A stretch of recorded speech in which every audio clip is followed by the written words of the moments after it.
كل اللي تحبه يجيب لك هنجر ستيشن أسرع شيء. حمل 30 years have gone. Part 3 of our final coaching for professional education. Go ahead. I hope nakakain na po kayo, no? And sana meron kayong snack dyan sa gilid nyo or tubig. Okay? If you need some notes, then you may take your notebook with you, your pen and paper with you. But of course, all these materials are going to be posted after this live stream. And of course, yung ating video ay hindi naman po mawawala. Okay? So po pwede nyo pong balik-balikan. To all the first-timers, sa mga first-timer, no, yung mga first-time lamang naka-join sa atin and hindi pa alam na marami pa tayong videos na nandyan po sa YouTube. So balikan niyo po sa YouTube lahat po ng ating videos. There's a live stream playlist with over 100 videos. Meron po tayong playlist for Prof Ed. There's a playlist for Gen Ed. There's even a separate playlist for Let Science. Okay? So again, this is final coaching part 3 for Prof Ed. Tomorrow, we are going to have Prof Ed Part 4. Then by next Saturday, we will have General Science with me.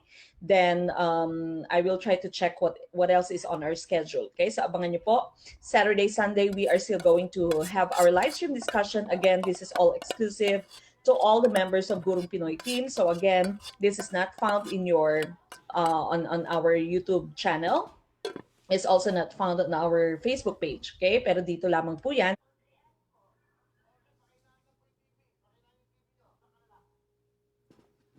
Sa Team Erickson and Team Gardner. Hello, lumabas na yung mga Team Gardner. Mag-comment na po kayo. Ito yung ating mga Team Thunders. Ayun, nakikita ko na sila. Sir Nino, si Kapitan Emerson, si Ma'am Tin, si Ma'am Loyalin. Lahat ng mga medyo luma, no? Forgive me for the term, no? Yung medyo luma. And nandyan po sa ating Team Gardner, yung Team Thunders. And of course, meron din tayong mga team newbies, yung mga bagito natin. New members are all added sa ating Team Erickson. Hello po, hello. We are live na, Sir Nino Vincent, sabi ni Cap Emerson. Good evening. Yes po, Ma'am JP, Sir JP Malapo. Meron po tayong pre-board. Inaayos ko pa po. Wala pa po akong nagagawa. Pero we will have our pre-board, of course. Ayun, Jeffrey Mora. Sir Jeffrey, Juthunder, peace tayo. Okay, mga bago, hello, Ma'am Wendy Lalangan. Sa mga bago natin, hello po. Yon, Luma. Team Luma at Team Bago tayo. Okay, Team Gardner and of course, Team Erickson. All right? Now, I hope you have already answered our quiz, no? Expired na yung quiz natin. Again, in the morning, I post your quizzes. So, po pwede nyong answeran yan. You can only answer it once. And of course, in the evening at 7 p.m., we start our live discussion. Okay? Nababasa ba comment ko? Yes po, Sir Roldantero. Hello po, nababasa ko po yung comment nyo. Alright, we start. If you are ready, we start with question number 1. Paki-leave po ng inyong answer sa ating comment box para po masaya, para po interactive, and para of course, mas maalala nyo yung ating mga items. Alright, we start with question number 1. Which of the following is not a purpose of assessment? Is it letter A, mechanism for review? Letter B, motivator? Letter C, to create stress and anxiety? Or letter D, feedback? Sir or Ma'am JR, Sir JR Lacsinto, nandyan pa rin po sa team nyo, sir. Hindi po siya na-erase. Lakas maka-evolution of the man, sabi ni Sir JP, yung Team Luma at Team Bago. Alright, number 1, what's your answer? Team Gardner, Team Erickson? Sir Roldantero, yes po, pwede nyo pong i-download yung video, pwede din nyo pong balikan. And of course, the presentation I'm also going to upload after our discussion. My question, anong oras yung majorship? Sir, yung majorship nyo po, sir or ma'am, ay recorded video. So, nandun po sa inyong Google Classroom. Balikan nyo po yung inyong Google Classroom na may mga nakapost na po sa ating majors, yung bio, English, math, social science, your Filipino, and MAPE. Meron na po mga nakapost na materials. Okay ba? Sure na sure. Sure si Sir Roldantero na letter C ang sagot. Okay, for number 1 again, we are looking for not a purpose. Okay? Sir Adolfo Pimentel Mari, Ma'am Mek, pwede po ba ma-download? Yes po, pwede niyo pong i-download yung video. Okay? So, which of the following is not a purpose of assessment? Yung hindi purpose ng assessment. Okay? Is it mechanism for review, motivator, to create stress and anxiety, or feedback? Okay? The correct choice, of course, would be letter C, to create stress and anxiety. Buena mano. Tama-tama. Ma'am Gigi Kalugas. Ma'am, good eve. Paano magpa-enroll sa new team? Yung team Piaget? Kasi third batch pa ako. Yes, meron na yatang Iloilo. Na ilabas na po yung Iloilo. Mag-send po kayo ng message later sa ating page. Ma'am Mex, saan po makita yung link para maka-join sa Google Classroom? Ma'am Ana Victoria, if you have joined our Pro membership or Premium po, you should have received the information through your email. Yung invitation to your Google Classroom po ay nasa email nyo kung Premium or Pro member po kayo. Okay, so that means you have your majorship din na membership. Okay, number 2, informal assessment should be used when, letter A, the teacher wants to determine if students have met course objectives. Letter B, the teacher wants to make observations of students' social interactions with other children. Letter C, the teacher has provided advanced notice to the students to study. Or letter D, the students should demonstrate their performance in a given area. When do we as teachers give informal assessments?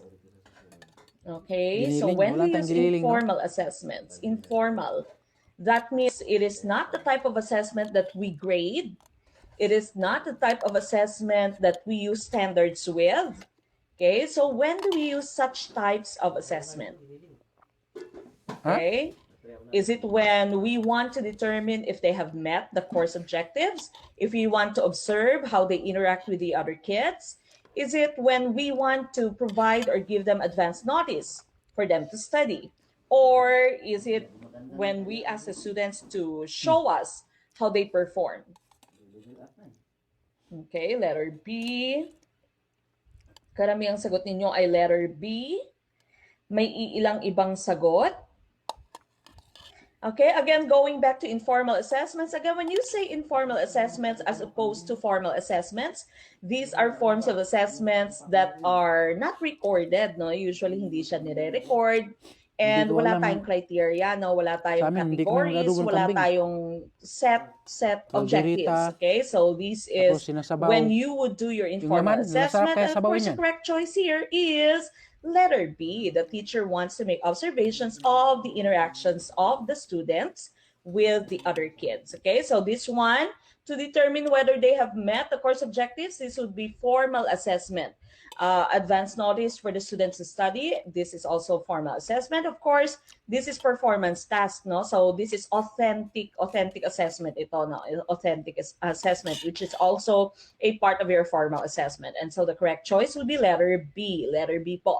We go to number 3. Which of the following is an example of a performance-based assessment? Letter A, use of a Scantron answer sheet in chemistry class. Letter B, written book report in English class. Letter C, oral presentation in history class. Or letter D, a true-false exam in history class. Okay, which one do you think is the best choice for number 3? Number 3, ano kaya ang best choice? What's the answer for number 3? Okay, C. I see a lot of letter C's for number 3.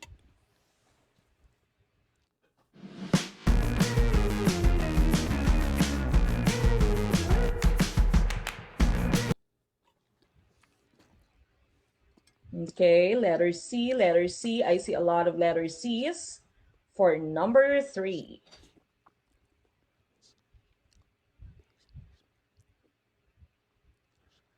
Okay, now going back to the question that you have here, we are looking for the example of a performance-based assessment. So again, when you say performance-based assessments, these are assessments that are using performance. Okay, so from the term itself, performance-based siya.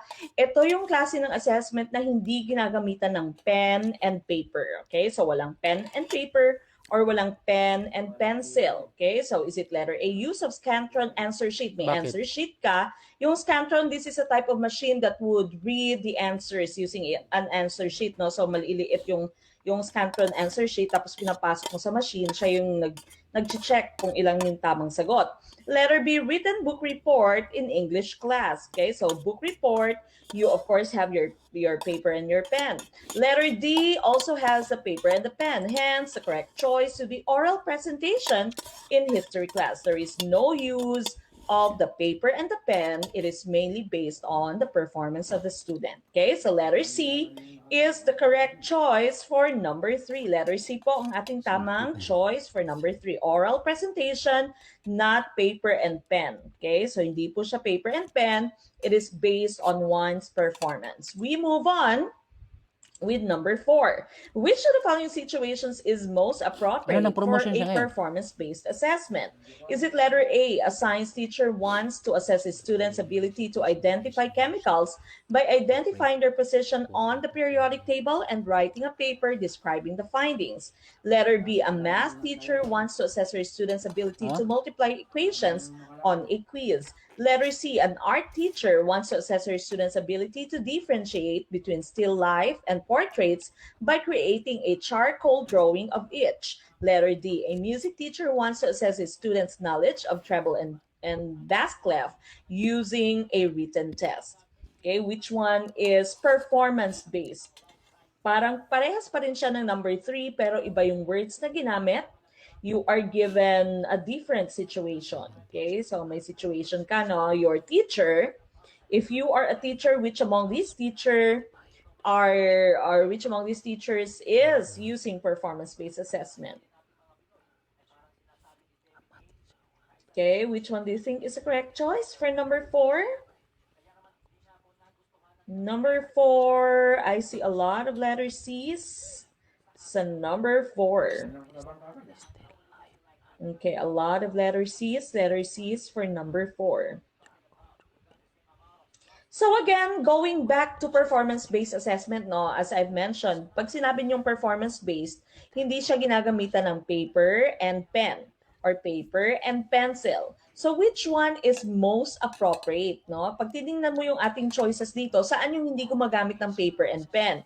Etong sabi ng letter A, using periodic table, writing a paper. Okay, it's writing a paper, napakaklaro, paper and pen po, no? Paper and pencil test ito.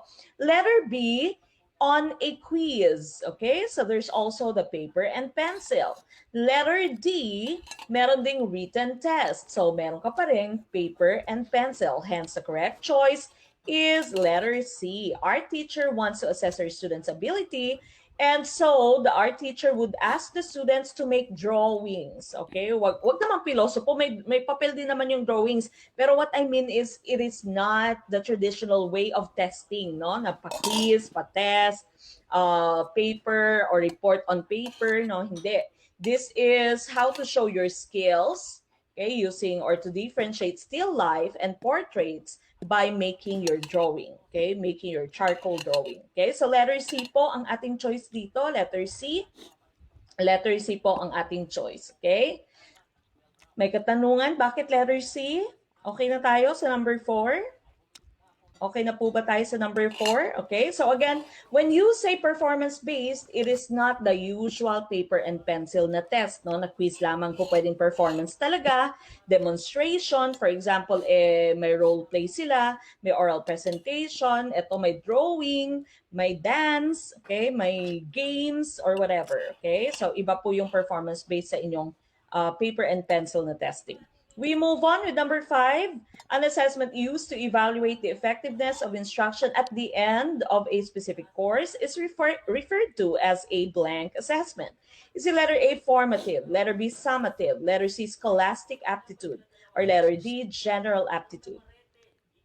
Okay, which one is the best choice for number 5? Number 5, what do you think is the correct choice? For number 5, please put your answer in our chat box. Ano kaya yung tamang choice for number 5? assessment used to evaluate the effectiveness of instruction. Okay, number 5 na po tayo. I see A's, B's, A and B. Assessment. Nag-aagawan, maraming A at B. Okay. Again, whenever you are answering your letter, whenever you are looking at the questions, reading the questions, you have to do it very carefully and you have to analyze the questions. Okay? Sabi dito, an assessment used to evaluate the effectiveness of an instruction at the end, okay, at the end of a specific course is referred to as what type of assessment is given at the end? Okay, at the end of a specific course. Hence, the correct choice would be letter B. This is summative. Formative, remember, is during instruction. Okay, during instruction yung formative nyo. We have just reposted our video sa Gurong Pinoy na Facebook page. Nirepost po yung video on assessment as, assessment for, and assessment of learning. Okay, so balikan nyo po yan lahat, no? Balikan nyo anong difference ng assessment as learning, assessment for learning, assessment of learning. Okay, nandun po yan lahat. Meron din po yan sa ating YouTube channel. Okay, so again, if it is given at the end of a specific course, this one is a summative form of testing. Okay, so summative assessment po siya. Formative is during instruction. Okay, during instruction.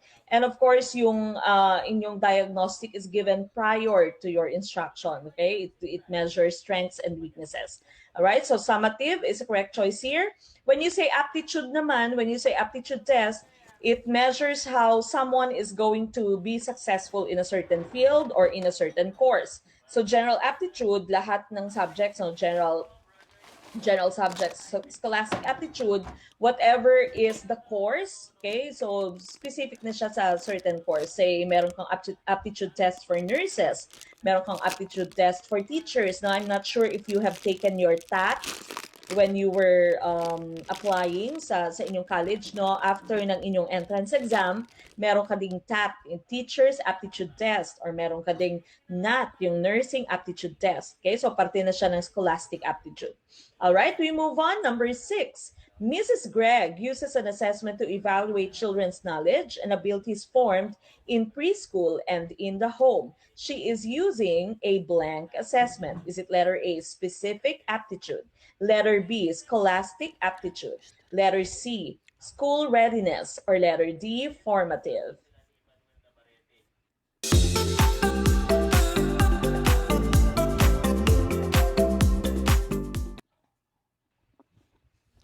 Okay, which one do you think is the correct choice here for number 6?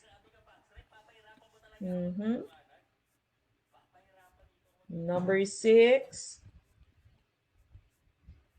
Number 6 na po tayo. Ayun, sabi ni Ma'am Rachel Ann Quinto, Payumo, Alame, and pala. Okay, so basahing maigi, basahing mabuti ang question. Sometimes you know the answer, but you did not read the questions very well, very carefully, hence mali yung inyong choice.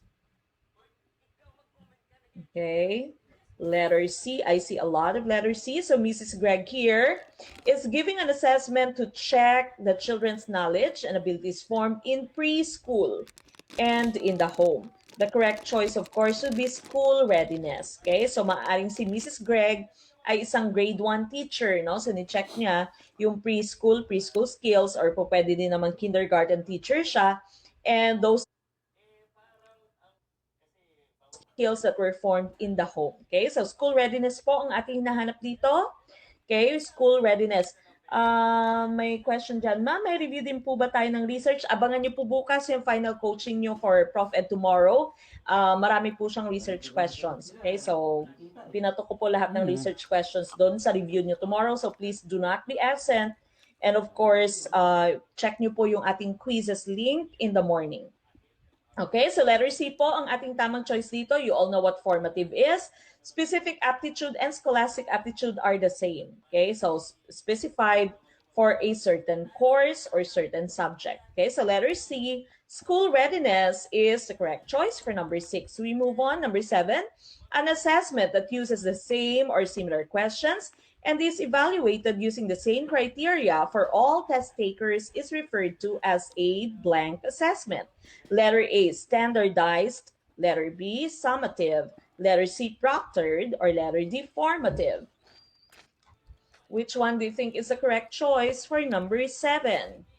Uses the same or similar questions evaluated using the same criteria for all test takers.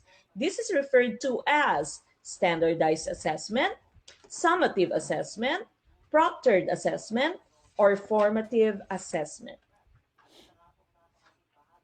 Okay, number 7, what's your choice? Musta na yung training? Number 7, I see A's.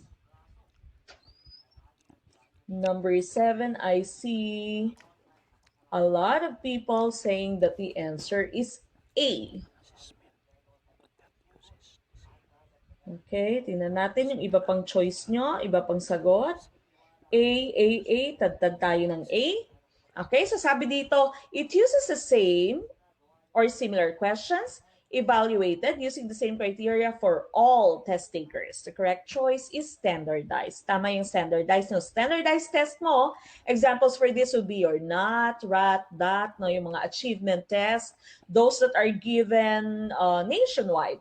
And usually these are types of tests that were formulated, that were formed by our experts, no? So yung mga experts, those that are coming from DepEd, no? Yung mga doctors, yung mga PhD na, at sila yung inatasang gumawa ng test, no? So standardized test is the correct choice. You all know what summative test is, formative test is, proctored test. This is just a term that we use for testing kung saan merong proctor, no? Merong nagbabantay. So standardized dito yung ating choice. Letter A, tama yung letter A. Number 8, a student complains that only 10 questions on a 100-question test were taken from the material assigned to study for the test.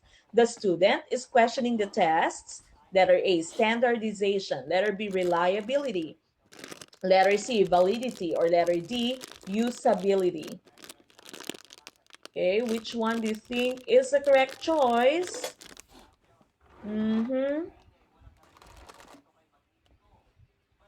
For number 8. Ano kaya yung tamang choice for number 8? Number 8.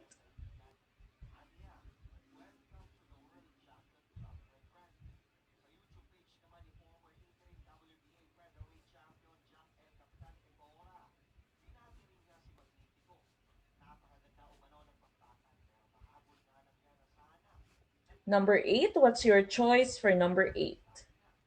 Okay, letter C.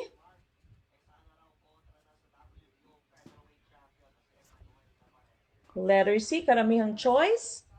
Okay, and of course, letter C here is the answer. Okay, so when you are saying that the test really measures what it intends to measure, kung ano yung naituro ng teacher at ganun po talaga yung lumabas sa test, no, then you can say that the test is valid. Okay, that's validity. Again, validity, we are going to discuss this in a little while. Ganon din yung reliability, no? So I will not go over them in detail right now because meron pa tayong ibang slides later. Usability, maganda bang gamitin yung test na to, no? Pwede bang gamitin yung test na to?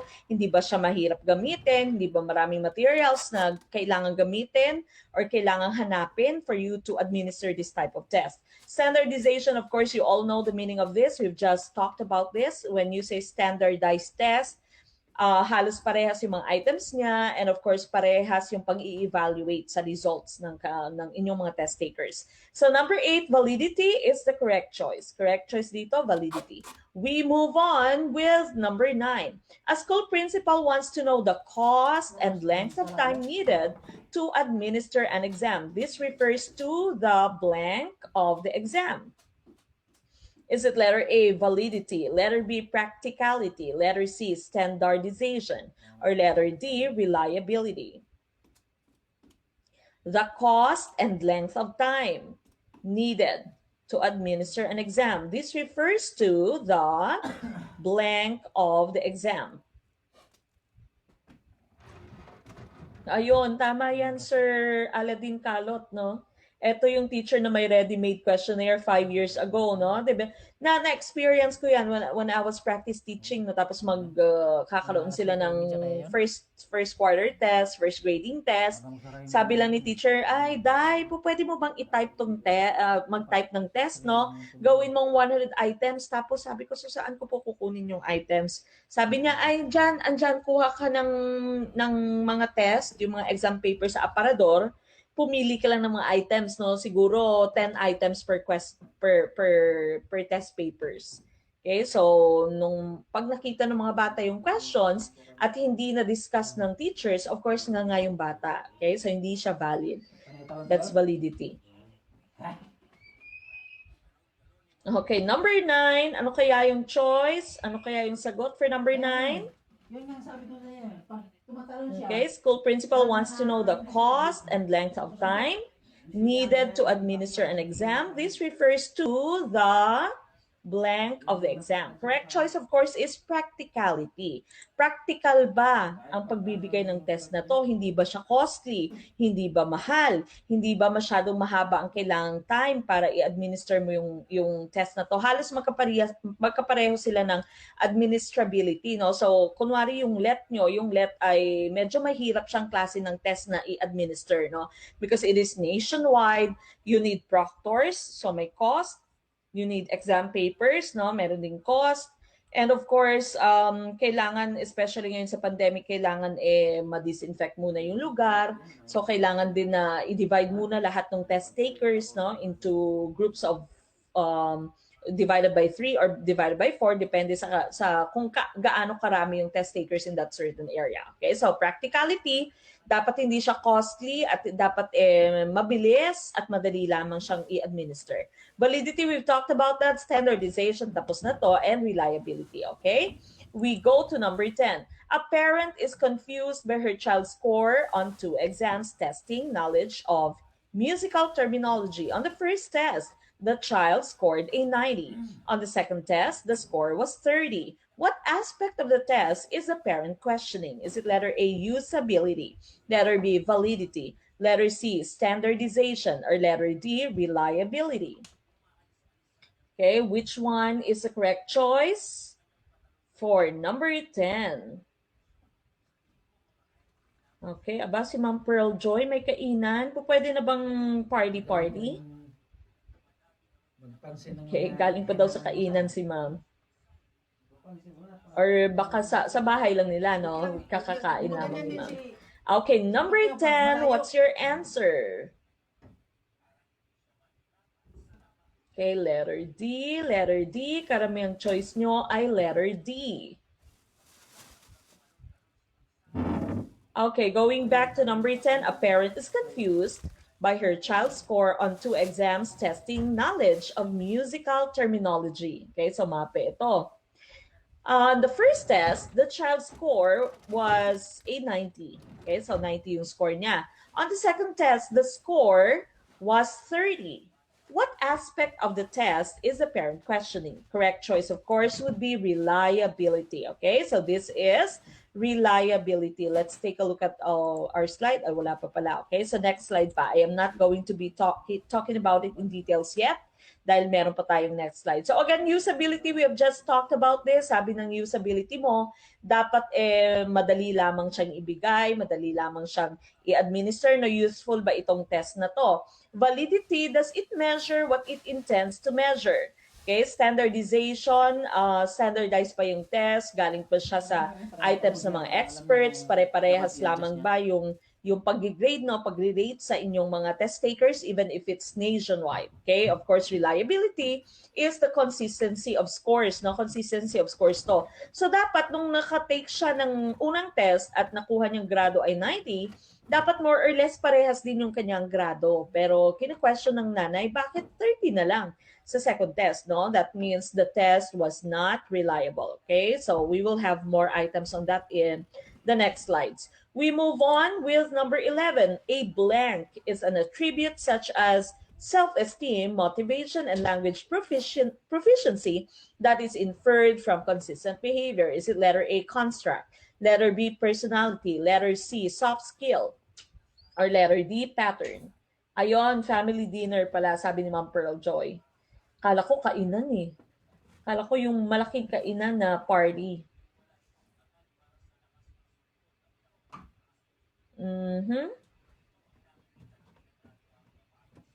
Okay, which one do you think is the correct choice for 11?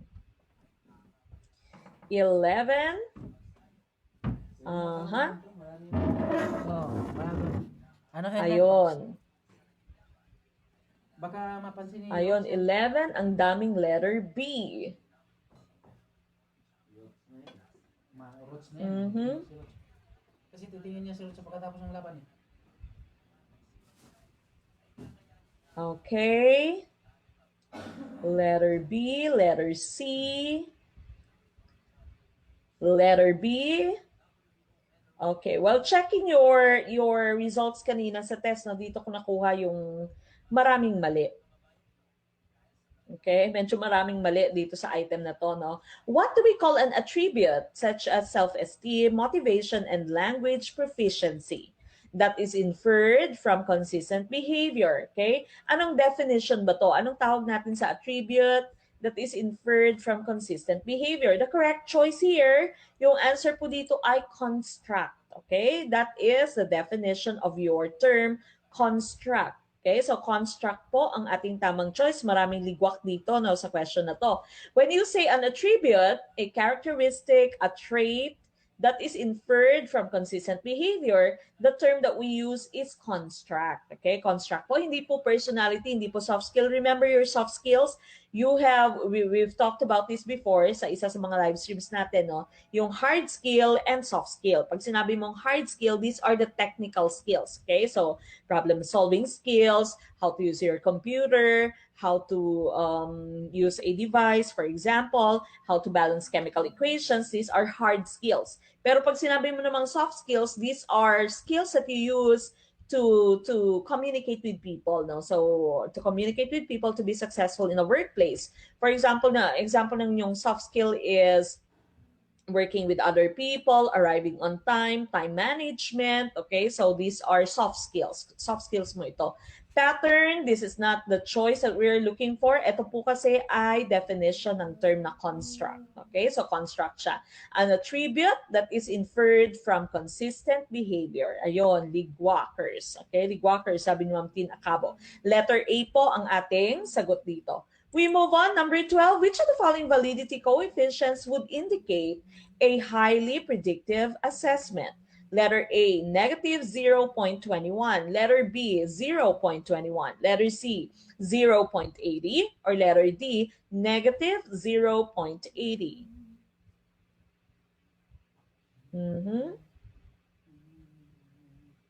Ano kaya yung tamang choice for number 12?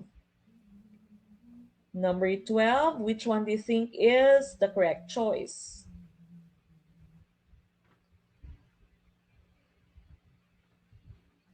Okay, I see C's for number 12.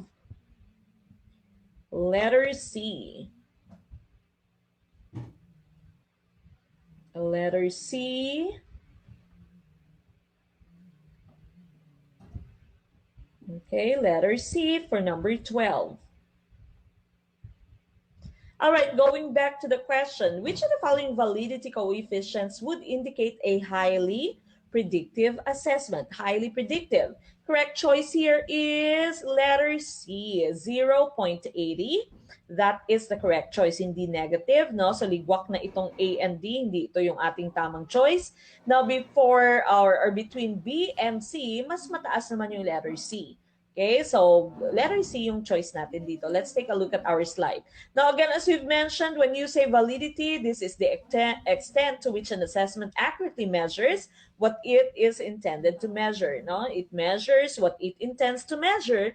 That is validity. Now, you have different types of validity. Unang-una, content validity. The extent to which an assessment represents all facets of tasks within the domain being assessed. So dapat kung nagbigay ka ng test, for example, at yung test mo ay merong 15 na objectives na hinihit yung test mo, dapat lahat ng objectives mo ay nirepresenta, no, nirepresent sa inyong test. Hindi po pwedeng yung last 5 objectives lamang yung nandyan sa test. Or kunwari, nagbigay ka ng final test, sabi ng teacher mo, yung final test nyo ay from cover to cover. Okay? So when you say from cover to cover, dapat lahat ng units doon, lahat ng chapters ay nabigyan ng items.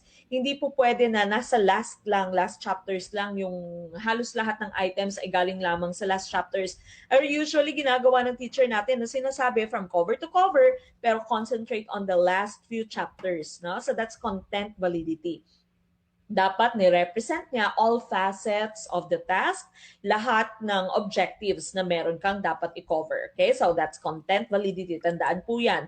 Now, this one right here is predictive validity. Predictive validity, the extent to which a score on assessment predicts future performance. So usually, ginagamit ito for your yung mga entrance test mo, no, yung predictive validity. Kung mataas yung nakuha sa entrance test, maaring maging successful din siya, maaring yung first doon sa results ng entrance test magiging top student din siya. That's predictive validity. A score on an assessment predicts future performance. Now, sa construct validity mo naman, so again, you have content validity, predictive validity, and construct validity. So again, this right here is the definition of construct. Ito yung kaninang hinanap natin na maraming naligwak, no? Internal trait that cannot be directly observed but must be inferred from consistent behavior observed in people. So when you say construct validity, this is the extent to which an assessment accurately measures the construct, your unobservable educational or psychological trait. Okay, so paano niya mineasure yung isang trait na hindi naman nakikita, no? So that's your construct validity. The extent to which an assessment accurately measures the construct, unobservable educational or psychological trait. So again, you have 3 different types of validity. Content validity, lahat dapat ng objectives nandun na na-represent.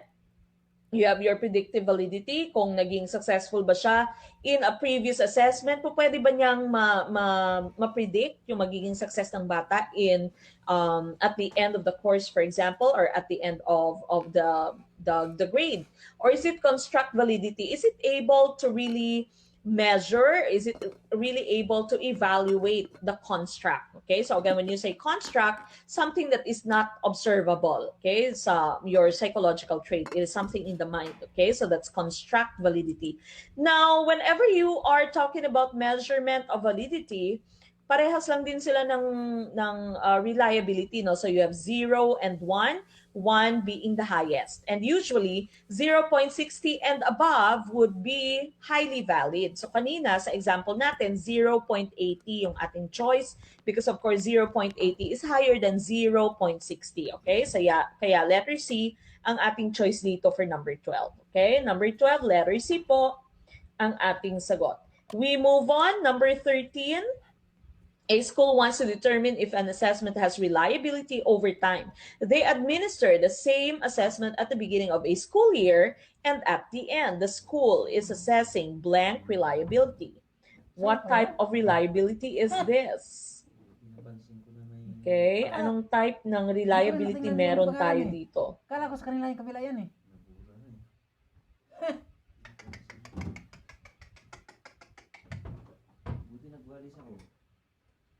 Okay, I see number 13 na po tayo, A. I see a lot of A's for number 13. Mas maganda na yung natutulog-tulog ka pero mas maganda nakadilat ka. Okay, so you also have, if you have different types of validity, your content, predictive, and construct validity, meron ka din namang different types of reliability, and we are going to be talking about that in just a few minutes. Okay, so A, karamihang sagot nyo is letter A, and that is correct. Okay, so this is test, retest. Bakit? Dahil sabi dito, they administer the same assessment. Parehas lamang yung test at the beginning of the school year and at the end. So this means it's just test retest. Okay, so test retest lamang to. The school is assessing what type of reliability. Again, this is test retest. Let's take a look at your reliability. Okay, so as opposed to validity, reliability is the extent to which an assessment yields consistent information about the knowledge, skills, or abilities being assessed. So again, when you say reliability, consistency of scores. Dapat parehas yung score niya. Naalala nyo kanina yung ating question. The mom was questioning reliability because the first test, yung nakuha ng child niya was 90. The second test, 30 na lamang. Okay, so dapat reliable yung test. Pag sinabi mong reliable yung test, dapat consistent yung score. Parehas dapat yung score, no? So the extent to which an assessment yields consistent information, that's reliability. Now, we have different types of reliability. The first one is inter-rater reliability.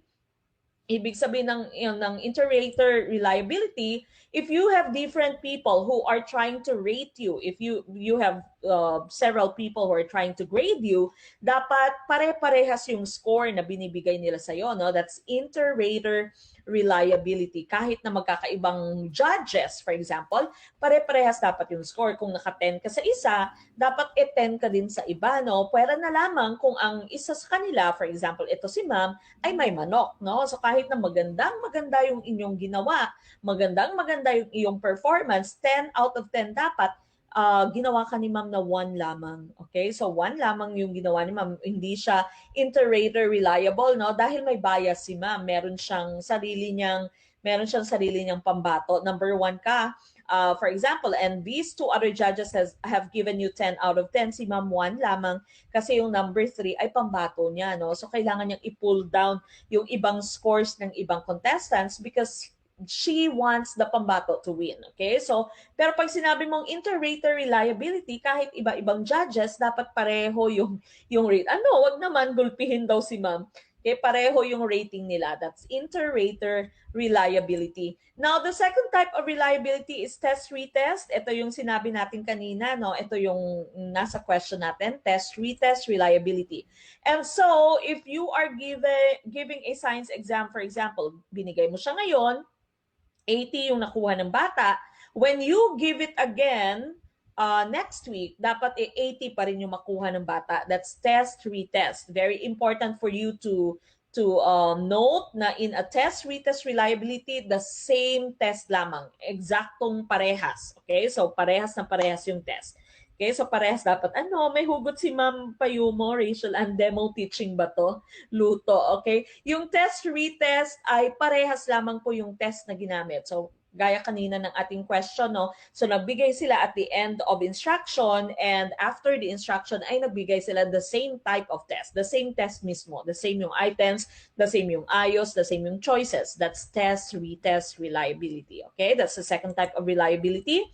Parallel forms of reliability, halos magkaparehas. Parehas yung objective pero hindi parehas yung items, for example, or hindi parehas yung pagkakasunod-sunod ng items. That's your parallel form. Parallel form lamang siya, not exactly the same as your test-retest, pero parehas yung objective. Okay? So parehas yung goal ng inyong dalawang forms of test. Okay? So Science Exam 1 and Science Exam 2, parehas yung objectives pero hindi parehas eksakto yung inyong test. That's parallel forms reliability. Now, internal consistency reliability, dapat kung, for example, if you are talking about one topic at may subtopics yung topic na yan, pag tama yung sagot niya sa isang parte ng objective na yan at merong the same objective na ginamit, no, in the test, kunwari, you were talking about the scientific method, yung first item mo is about the scientific method, tama yung sagot niya, dapat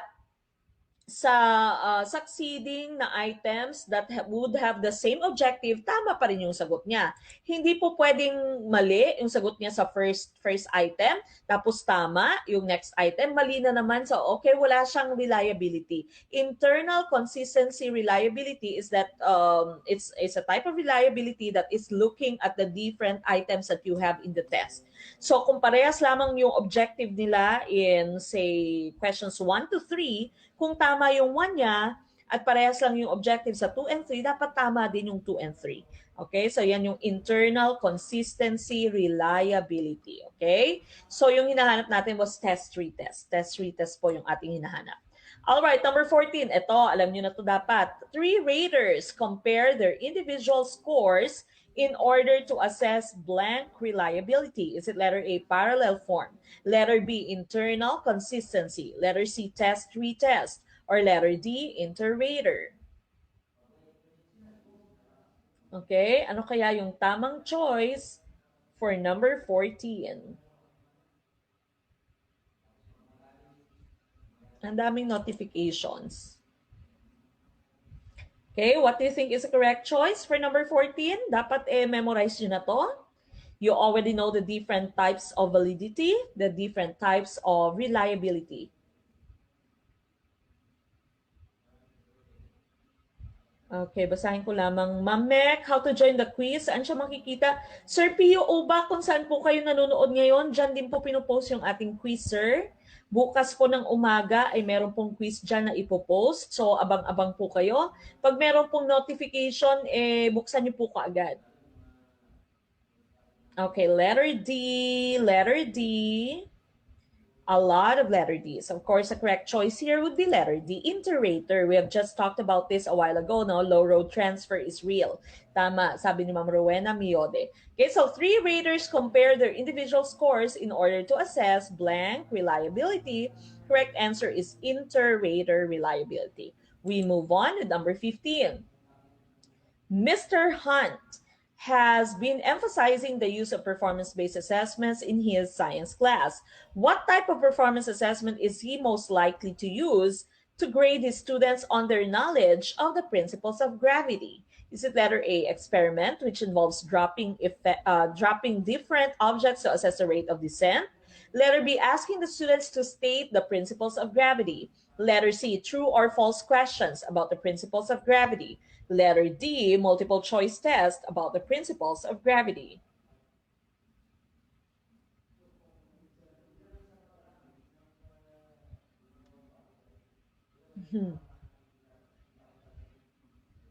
Okay.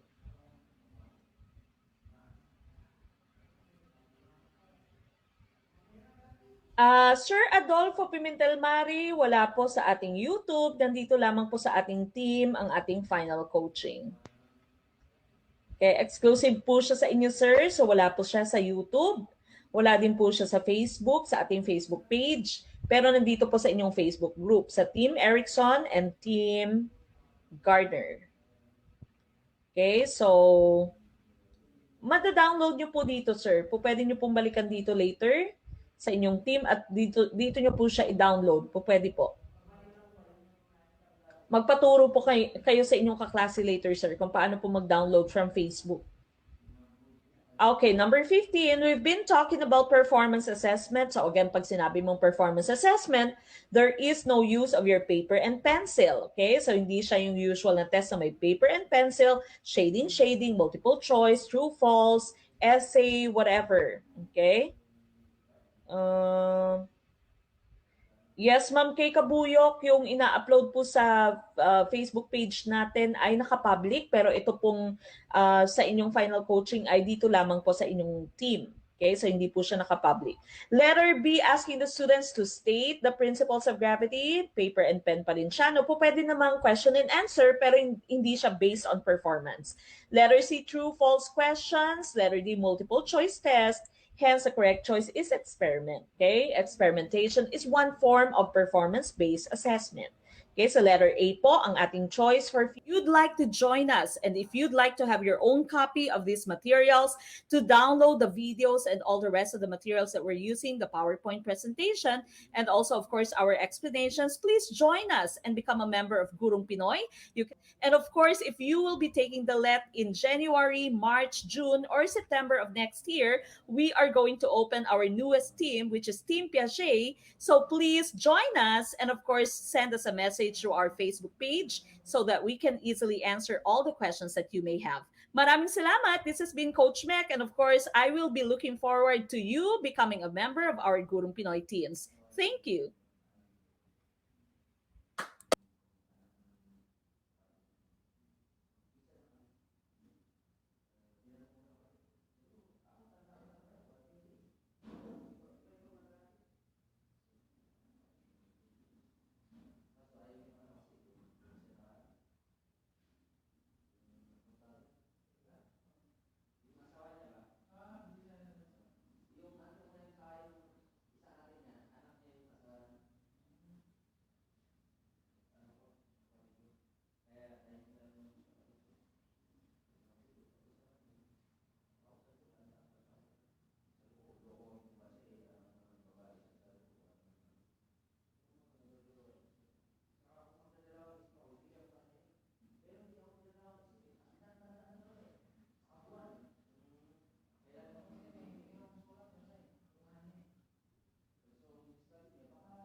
mag-ando na ako. Hindi ko lang magagawa. Siyempre may asawa ako. Pero alam ko talaga na ano sila. Pero okay naman yan siya. Hindi sila street ba? Diba? Hindi ngayon sila. You can Kaya find nga a lot of nag-meeting kayo eh. videos on YouTube that can help you pass the let in just our playlist for live stream